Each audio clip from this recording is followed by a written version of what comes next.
तो हमें देखना है कि हमारा परिवर्तन कितना हुआ है, हमारे अंदर कितने चेंजेस आए हैं, हमें चेक करना। जैसे लौकिक में भी किसी को फीवर आता है तो थर्मामीटर से पता चल जाता है। तो हमें अपने आप को चेक करना है कि हमारा पुरुषार्थ यथार्थ वे पर है, क्या सचमुच हमारे अंदर परिवर्तन आ रहा है, या हम यज्ञ में जैसे आए थे 5 साल से 10 साल से, जब भी हमें ज्ञान मिला तब भी हम वैसे ही थे और आज भी ऐसे ही हैं। और ये परिवर्तन हुआ तो कितना हुआ है। वास्तव में हम यहाँ अपने को बदलने आए। किसको बदलने आए हैं? खुद को। खुद में भी क्या परिवर्तन करने आए हैं? हम अपनी वृत्तियों का परिवर्तन करने आए हैं। हमें अपनी वृत्ति को बदलना है। हम यहाँ पर बाबा से जो भी ज्ञान सुनते हैं तो उस ज्ञान को सुनने के बाद भी हमें यही समझ आता है कि हमें अपनी वृत्ति को देवी वृत्ति बनाना है, अपने व्यवहार को देवी व्यवहार बनाना है। हमें अपनी जो वृत्ति हमारी खराब हो गई है, दूषित हो गई है, जो मायावी रंग में लग गई है, अभी हमें अपने आप को उससे बाहर लाना है। हम जो योग करते हैं तो योग भी हम इसीलिए करते हैं कि हमारी जो मन की वृत्तियां हैं वो योग से बदल जाए, चेंज हो जाए। और बाबा जो धारणाओं की बातें सिखाते हैं उसका भी यही एम होता है कि देवी गुणों की धारणा हो जाए, हमारी वृत्ति परिवर्तन हो जाए। पर वास्तव में हमारी वृत्ति कैसे होनी चाहिए, बाबा ने इसके लिए बहुत अव्यक्त मूल्यों में, साकार मूल्यों में स्पष्ट किया है। हमारी वृत्ति कैसे? तो सबसे पहले तो बाबा ने सिखाया बच्चे, हमारी वृत्ति जो होनी चाहिए वो रूहानियत वाली होनी चाहिए। हमारी वृत्ति रूहानियत वाली है। और ये वृत्ति हमारी बनती है जब हम आत्मा का अभ्यास करते। मैं आत्मा, एक सिंपल सा पुरुषार्थ करते, मैं आत्मा, मैं आत्मा। साकार बाबा ने भी कितनी डायरिया भेजी। तो हम ये पुरुषार्थ जैसे वो साधारण पुरुषार्थ समझ करके केवल सुन लेते हैं, लेकिन प्रैक्टिकल में नहीं करते। जितना जितना इसको हम प्रैक्टिकल में बढ़ाते हैं, मैं आत्मा हूँ, मैं आत्मा हूँ, मैं लाइट माइट बाबा का बच्चा हूँ, उतना ही हमारी रूहानियत बढ़ती जाती है, हमारी वृत्ति में रूहानियत आती है, दूसरों को भी हम आत्मिक दृष्टि से देख पाते हैं। दूसरा, एक हमारी वृत्ति होनी चाहिए रहम दिल वाली वृत्ति, रहम भाव होना चाहिए हमारे। बाबा रहम दिल है तो हम बच्चों को भी रहम दिल बनना बहुत जरूरी है। हमें भी हर एक आत्मा पर अंदर से रहम वृत्ति होनी चाहिए, रहम दिल होना चाहिए। साथ साथ बाबा कहते हैं हमारी वृत्ति में स्नेही हो, स्नेही वाली वृत्ति। जब हम सभी आत्माओं को सच्चा स्नेह से देखते हैं, सभी आत्माओं के प्रति सच्चा स्नेह रखते हैं, तो हम बाबा की जो शिक्षाएं हैं उसे सार्थक कर सकते हैं। बाबा कहते हैं मीठा बोलो, शुभ बोलो, सबके साथ अच्छा बोलो, प्यार से बोलो। लेकिन हम प्यार से या मीठा तभी बोल पाएंगे जब सबके प्रति हमारा प्यार। अगर हमें किसी के प्रति प्यार नहीं होता है तो उसके साथ मीठा नहीं बोल पाते। तो हमें ये भाव इमर्ज करने, सबके लिए अपने मन में प्यार पैदा करना। मुझे बचपन से ही एक चीज बहुत अच्छी लगती थी बाबा के घर में, और वो था अपना ये ईश्वरीय परिवार, ये ब्राह्मण परिवार। जब मैं इस ब्राह्मण परिवार को देखती थी तो बहुत खुश हो जाती थी। और जब मैं बाबा के परिवार के बीच में आ गई तब भी मुझे बहुत इस ब्राह्मण परिवार से खुशी मिलती थी और आज भी मिलती है। लेकिन बीच में एक बार मैंने देखा कि मुझे ऐसा लगता था कभी कभी कि मेरी भावनाएं ब्राह्मण परिवार के प्रति थोड़ी कम हो रही है। और उस समय मैंने एक अपनी सीनियर बहन थी, उनको भी पूछा था और मैंने इस पर बहुत अटेंशन दिया कि कुछ भी हो, लेकिन मुझे अपनी जो भावनाएं हैं वो ब्राह्मण परिवार के प्रति कभी कम नहीं करनी है, इसमें मेरा नुकसान है। और मैंने हमेशा ही अपनी भावनाओं को ब्राह्मण परिवार के प्रति बहुत बढ़ाया है। ये मैं इसलिए सुना रही हूँ कि अगर हम ब्राह्मण परिवार के प्रति अपनी भावनाएं बहुत अच्छी बनाते हैं तो हमारा जीवन बहुत सरल हो जाता है और हम पुरुषार्थ भी बहुत सहज रीति से ब्राह्मणों के साथ मिल करके कर पाते हैं और हमारी स्थिति भी अच्छी बनती है, क्योंकि हमेशा हम ब्राह्मणों के बीच में रहते हैं तो हमें हमेशा ब्राह्मणों को बहुत ऊंची नज़र से देखना चाहिए। स्नेह वाली हमारी अंदर से वृत्ति होनी चाहिए। मुझे इसमें बाबा की मुरली ने बहुत ही साथ दिया था।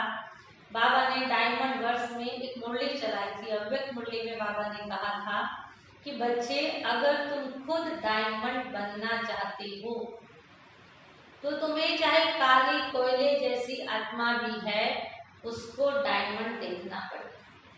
अगर आप उसको डायमंड नहीं देखोगे तो आप डायमंड नहीं बनोगे। ये बात मुझे बाबा की इतनी अच्छी लगी थी और तब से मन में यही भाव थे कि अगर हम दूसरे को ऊंची नज़र से नहीं देखेंगे, अगर उनको हम डायमंड नहीं समझेंगे या हम उनको फरिश्ता नहीं समझेंगे तो हम कितना भी पुरुषार्थ करें, मैं फरिश्ता बन जाऊं, हीरे तुल्य बन जाऊं, नहीं बन पाए। तो हमारी जो वृत्ति होनी चाहिए वो बहुत ही स्नेह वाली वृत्ति होनी चाहिए, रूहानियत वाली वृत्ति हो, हमारी स्नेह वाली वृत्ति हो, रहम भाव की वृत्ति हो, उसके साथ साथ सेवा भाव की वृत्ति। हम हमेशा अपने आप को समझाएं कि हम सेवक हैं।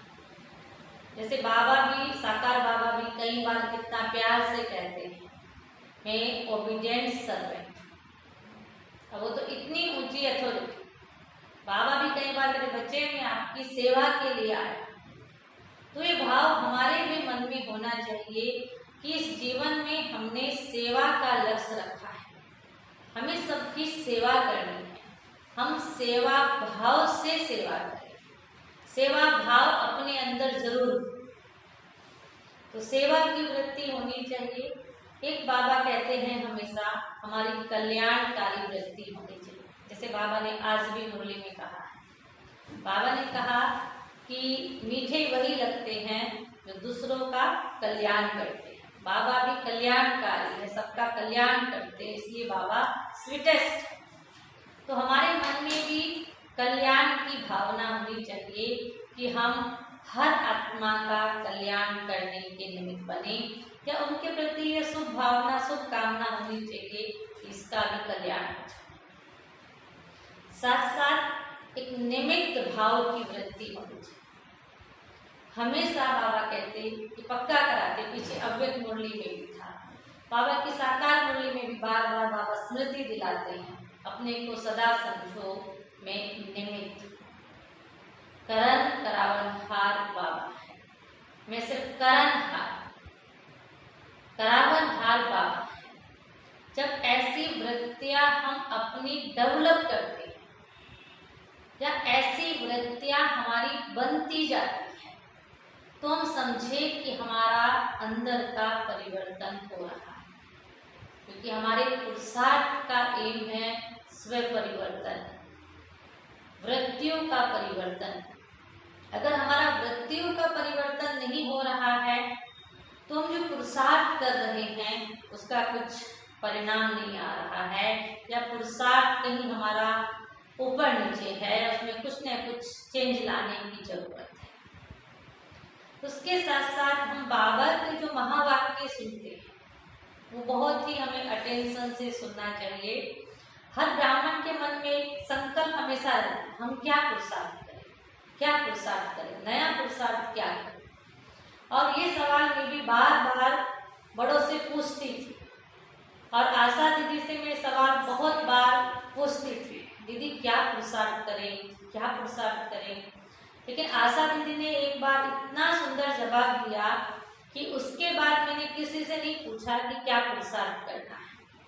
उन्होंने बहुत अच्छा कहा कि बस ज़्यादा कुछ नहीं सोचो, आज की मुरली में बाबा ने जो कहा है उसे अच्छे से समझो और कम से कम आज के दिन वो पुरुषार्थ कर डालो। आज के मूल्य में बाबा ने जो शिक्षाएं दी है, जो समझ दी है, जो धारणा की बात कही है, जिस विधि से योग करने की विधि बताई है, जो मेथड बाबा ने आज याद करने का बताया है, जैसे आज भी कहा मैं आत्मा हूँ, ये शरीर अलग है, मैं इस शरीर की मालिक हूँ, मैं परमपिता परमात्मा का बच्चा हूँ। वो छोटी सी बात है, बस योग की छोटी सी विधि, सहज विधि बाबा ने बताई है। अगर इतना सहज विधि से भी हम योग करेंगे, हमारा कल्याण हो जाएगा। बाबा ने जो आज के दिन कहा है, मैं अगर आज के दिन करूं तो मेरा बहुत अच्छा दिन जाएगा, और आज का दिन अच्छा होगा है ना, सब कुछ अच्छा। तो पुरुषार्थ में भी हम बहुत ज्यादा नहीं सोचें। मैं तो बहुत ज्यादा पुरुषार्थ के बारे में नहीं सोचती हूँ, बस बाबा ने जो कहा है आज वो कर लें। ऐसे बाबा की कुछ एक बातें, बाबा की एक बात वैसे तो देखी जाए, बाबा का एक वाक्य, बाबा का एक शब्द, सब कैसे हैं, बहुत सहज है, बहुत सरल है। इसमें बाबा बहुत सहज रीति से समझाते हैं, किसी को भी समझ आए, बहुत ही सरल ज्ञान देते हैं जिसे कोई भी समझ सके। लेकिन साथ साथ एक शब्द बाबा का प्रयोगात्मक है, उससे प्रैक्टिकल में प्रयोग करने जैसा है। जब हम बाबा के शब्दों को प्रयोग में लाते हैं, बाबा के ज्ञान को हम जब यूज करते हैं, तो जीवन में बहुत अच्छा भी लगता है, और साथ साथ पुरुषार्थ भी बहुत इजी वे से हो जाता है। खास करके जो लाइफ में मैंने छोटे छोटे पुरुषार्थ किए हैं, जिससे मुझे फायदा हुआ है, या जिससे मेरे अंदर चेंज आया है, मेरी वृत्तियों में परिवर्तन आया है। एक तो हमेशा ही ब्राह्मण परिवार को बहुत ही महत्व दिया है, हमेशा ब्राह्मण परिवार के लिए दिल से सच्चा स्नेह इमर्ज किया है, वो खास पुरुषार्थ किया है कि इस परिवार के आगे वो परिवार भी कुछ नहीं है। एक गीत बाबा का था जिसमें लाइन आती थी, इस परिवार के आगे वो परिवार भी क्या है। तो ये गीत बार बार मेरे मन में गूंजता था कि बाबा ने जो ब्राह्मण परिवार दिया है, इससे बढ़कर दुनिया में कुछ भी नहीं। तो उसके कारण से हिसाब किताब और सहज रीति से चुप होता है, कभी कोई तकलीफ महसूस नहीं हुई लाइफ में। दूसरा, योग भी बहुत साधारण रीति से किया। वैसे तो योग की बहुत अच्छी स्थिति जो हमें बनानी चाहिए वो है, जैसे कि विधेय अवस्था है, लवलीन अवस्था है, फरिश्ता स्थिति है।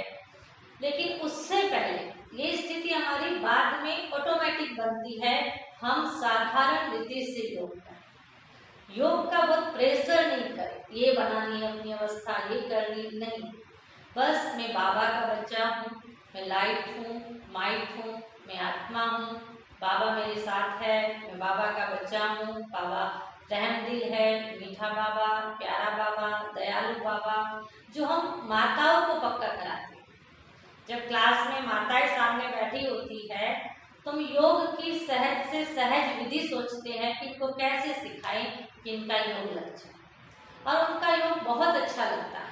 बाबा भी उनके योग की महिमा करते हैं, क्योंकि वो सहज रीति से योग करते हैं, योग की सहज विधि अपनाते हैं। तो सहज रीति से हम बाबा को याद करें। दूसरा, जब भी हम बाबा के कमरे में बैठे या हम बाबा के चित्र को जब भी देखते हैं, चाहे अपने कमरे में देखते हैं, चाहे बाबा के कमरे में देखते हैं, कभी भी चित्र को चित्र नहीं समझे। इससे बहुत अच्छा पुरुषार्थ होता है, बहुत अच्छा योग की अवस्था बनती है कि बाबा के चित्र को चित्र नहीं समझना है, ये चैतन्य है। बाबा चैतन्य में मेरे साथ है, बाबा मेरे सामने है, और मैं सचमुच बाबा से चैतन्य में बातचीत करती हूँ। इतना सहज योग लग जाता है, कोई पुरुषार्थ ही नहीं करना पड़ता। कोई सामने हो तो उसके साथ तो योग है ही। जब इस फीलिंग से हम बाबा के सामने बैठते हैं तो योग बहुत सहज हो जाता है। साथ साथ बाबा की कुछ एक बातें, या बाबा कई बार कहता है बच्चे आप मुझे यूज करो, तो बाबा के ज्ञान को भी यूज करें और बाबा को भी यूज करें। और हम भी बाबा से हमेशा कहें, मैं बाबा से हमेशा एक बात कहती हूँ जो मैंने चंद्रिका दीदी, अहमदाबाद वाले, यूथ विंग वाले, उनसे सीखी। Use me Baba, please use me Baba. हमेशा हम बाबा को ऑफर करते हैं कि बाबा आप मुझे अपनी सेवाओं में यूज करो, और वो लक्ष्य रखो कि हम कम से कम हर दिन रोज 1-2 सेवा बाबा की जरूर करें। एक है रूटीन का, एक है बाबा के घर का, बाबा की सेवा हमें 1-2 जरूर करनी है। चाहे हम घर में रहते हैं, चाहे बाबा के घर में रहते हैं, लेकिन अपना लक्ष्य बनाते हैं कि मुझे बाबा का 1 या 2 काम रोज करना है, कुछ ना कुछ 1-2 काम जरूर करना है। ऐसा नहीं कि सेवा के सब्जेक्ट में हमें आज कोई मार्क्स न मिले, चारों ही सब्जेक्ट में हमें मार्क्स मिले, हमें उसका ध्यान रखना है। अगर आज हमने बाबा की मुरली का ठीक से चिंतन किया तो हमें ज्ञान में मार्क्स मिल जाएंगे। ज्ञान को हमने इमर्ज रखा तो बाबा कहते ज्ञान में मार्क्स मिल जाएंगे। ज्ञान बुद्धि में इमर्ज नहीं है, बल बुद्धि में है, लेकिन मैंने आज के दिन इमर्ज नहीं रखा तो मुझे आज के दिन का मार्क्स नहीं मिलेगा। ऐसे योग हम रोज, अगर हमारा योग का चार्ट बाबा रोज कहते हैं चेक करना चाहिए, तो इतना चार्ट मेरा जरूर हो कि मैं पास हो सकूं, मुझे फेल नहीं होना। बाबा तो चाहते हैं हम बहुत अच्छे मार्क्स से पास हों, लेकिन पास तो हमें होना इतना, तो आज के दिन मैंने योग क्या करना चाहिए कि मैं आज के दिन फेल न किया हो तो रात को सोते सोते भी हम अपना योग करके। ऐसे ही आज मैंने बाबा की कौन सी बात को जीवन में धारण किया। आज बाबा ने जो मुरली सुनाई थी, उस मुरली में कौन सी बात, बहुत सारी बातें, पर 1-2 बात हम जरूर ऐसे याद रखें तो मुझे आज दिन में प्रैक्टिकल में प्रयोग करना है, उसे अप्लाई करना है, जीवन में धारणा के सब्जेक्ट में भी ध्यान देना है। और ऐसे सेवा, मुझे बाबा के घर में रोज 1 या 2 सेवा किसी भी प्रकार की जरूर करनी है। जब हम अपना रूटीन बना लेते हैं कि छोटी छोटी सेवाएं, छोटी छोटी योग की विधि, बाबा की बातों को याद करने का तरीका हम जब सीख लेते हैं तो सहज ही हम अपने जीवन में आगे बढ़ते जाते हैं। और जो बाबा चाहता है, हम खुद चाहते हैं, हमारा परिवर्तन, हमारी वृत्तियों का परिवर्तन वो भी होता जाता है। और हमें अपनी वृत्तियों को खास चेक करना चाहिए कि क्या सचमुच मेरी वृत्ति में परिवर्तन हुआ है। वृत्ति में जब परिवर्तन आता है उसका पता चलता है कि उस समय हमें विचार बहुत अच्छे आने लगते हैं, तब संकल्प अच्छे आते हैं, तब हमें कोई भी परिस्थिति में, किसी भी व्यक्ति को देख करके, कोई भी बात में, कोई भी घटना में हमारे संकल्प ऐसे वैसे नहीं होते, क्योंकि हमारी वृत्ति रहमदिल है। हमारी वृत्ति हर एक आत्मा के प्रति स्नेही वाली है, कल्याण वाली है, रूहानियत वाली है, हमारे अंदर निमित्त भाव है। हमें कभी ईगो ही नहीं आएगा तो प्रॉब्लम ही नहीं होगी। ये सब वृत्तियां जब हमारी बनती है तो क्या होगा, प्रैक्टिकल में देखने को आता है कि बातें आई और वो बातें हमारे सामने आती है तो हमें थोड़ा बहुत डिस्टर्ब भी करेगी, लेकिन जैसी हमारी अंदर की वृत्ति सामने वाली आत्मा के प्रति ऐसी होती है तो वो बात थोड़े समय में खत्म हो जाती है और हम भी पहले जैसे नॉर्मल हो जाते हैं।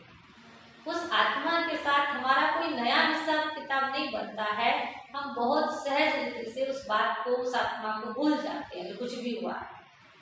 तो हमें अपनी व्रत था बचपन से ही कि मुझे सब कुछ एक बार तो कर लेना है, जैसे कि योग के प्रयोग, जैसे सूरज भाई साहब बताते थे या बाबा की मुरलियों में आता है, या कई बार हम मैगजीन्स में पढ़ते। मैं छोटी थी तो मैं मैगजीन पढ़ती थी और सूरज भाई के साथ बचपन से हमारा बहुत गहरा कनेक्शन था, फैमिली कनेक्शन था।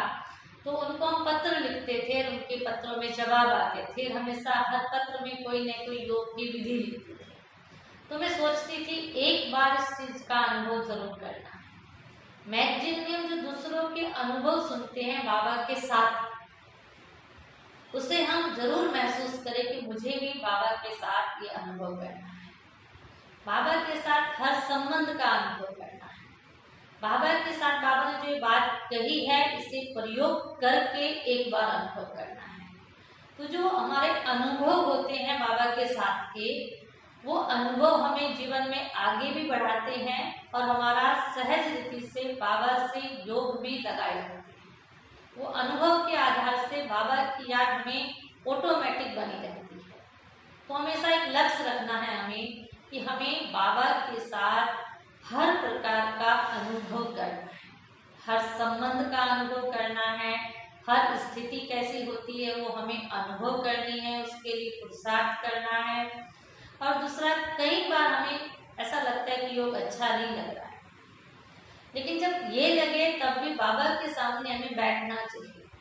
कई बार हम देखते हैं कि जब हम लक्ष्य रखते हैं कि भाई हमें सभी को इतने घंटे योग करना है या सभी को हमें बाबा के कमरे में इतने टाइम तक बैठना है, तो उस समय चाहे हमें अंदर से इतनी इच्छा भी ना हो कि आज हम बाबा से बहुत अच्छा कुछ मिलन मनाएंगे, बहुत अच्छा अनुभव करेंगे, लेकिन बाबा के पास बैठ जाते हैं तो कुछ न कुछ एक्सपीरियंस जरूर होता है। बाबा हमें जरूर हल्का कर देते हैं, हमारी स्थिति अच्छी बन जाती है। तो बड़े बड़े पुरुषार्थ, बड़ी बड़ी बातें बहुत ज़्यादा न सोच करके बस हम छोटे छोटे प्रयोग करते रहें, बाबा के पास बैठे रहें, चलते फिरते पाठ पक्का करते रहें। मैं आत्मा हूँ, बाबा का बच्चा हूँ, मैं लाइट हूँ, माइट हूँ, और साथ साथ दूसरे को भी इस रूप में देखते चले, ये आत्मा है, बाबा का बच्चा है, इसका भी बाबा के घर में पार्ट है, ये भी बाबा का है, बाबा से अपना वर्षा लेने आया है, बाबा के घर में आया है, इसका भी बाबा के घर में राइट है। जब इस प्रकार की हम भावनाएं रखते हैं तो बहुत ईजी हो जाता है सब कुछ। ब्राह्मण परिवार के साथ भी हमारे संबंध बहुत अच्छे रहते हैं इसी भावना से। उसके साथ साथ मुझे मन में हमेशा एक विचार और आता है कि हमेशा ही कुछ हम ऐसा करें जो कोई दूसरा नहीं कर सकता है। जो जैसे कि कई बार जो मेरी खुद की फीलिंग्स है कि एडजस्ट करने की बात बाबा कहते हैं, तो मुझे बहुत अच्छा लगता है जब कोई ऐसी आत्मा मिलती है जिसके लिए लोग कहते हैं कि इसके साथ एडजस्ट नहीं कर सकते हैं, इसके साथ नहीं रह सकते हैं, ये ऐसा है वैसा है, तब हमेशा उस बात को मैं चैलेंज के रूप में लेती हूँ और हमेशा ही मैं उसको प्रैक्टिकल में यूज करती हूँ कि मुझे इस आत्मा के साथ रहना है, इस आत्मा के साथ व्यवहार करना है, इसके टच में रहना है, इसको हेल्प करनी है, इसके साथ मुझे बना के रहना है। और उस समय भी कुछ न कुछ जो आत्मा का स्वभाव संस्कार होता है, जो दूसरों से सुना होता है कि और हाईलाइट हो जाता है, जब दूसरे कह देते ये ऐसे हैं तो थोड़ा सा भी करते तो हमें दिखाई देता है। लेकिन उस समय में खास अपने आप को समझाती हूँ कि नहीं, मुझे इसमें पास होना है, मुझे हर एक के साथ एडजस्ट करना है, मुझे हर एक के साथ एडजस्ट करना है, हर एक के साथ रहना है।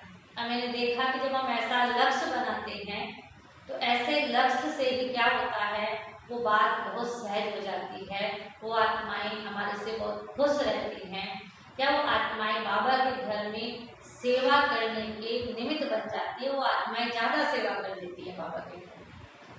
तो ऐसे अपनी अगर हम भावनाएं बदलते हैं, अपनी वृत्तियों को बदलते हैं, अपनी विचारधारा को बदलते हैं, तो बाबा के इस ज्ञान मार्ग में बहुत सहज हो जाता है।